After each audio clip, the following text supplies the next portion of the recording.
the fact that I was on that show main eventing with Moose, and that it sold out like that, and it was so packed, and it was standing room only. It was really cool, really humbling. That makes me happy.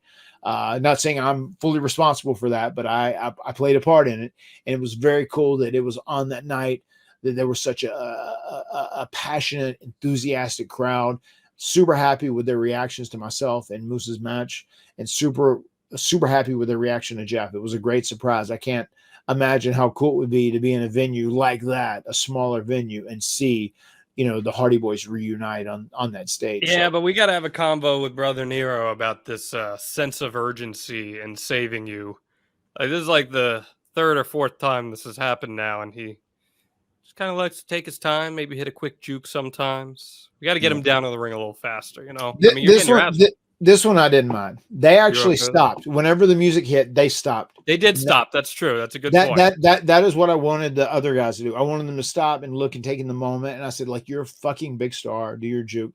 He came out looking cool as shit. And he just like read it. And it was just like him running and trying to do the juke while running is what made that so awkward in the first place too, right? But all those guys, they did stop. They took in the moment. And, their whole mentality is like, hold up. What the hell? This is the Hardy Boys music. That's Jeff Hardy. That was very cool. First time ever hearing the Loaded theme on TNA TV. That was pretty cool. Yeah. And they did that. TNA bought that. They scooped it up. They got it that day. They were scrambling to get it, and they got it just an hour or so before showtime. Wow. That was cool. Very cool. Very cool. Love to hear that. Yeah. I mean, listen, I'm all about the meme and Jeff juking on his way down. I think it's great. I did hear a rumor.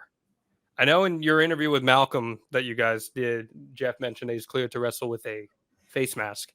I did hear a rumor. I haven't even talked to you about this, that there might be a specially designed Brother Nero face mask debuting soon. Curious to see if we see that. He did design one, but he said, "Nah, I don't even want to wear it now." I said that nose stuff was kind of like AEW stuff, so he's kind of past that.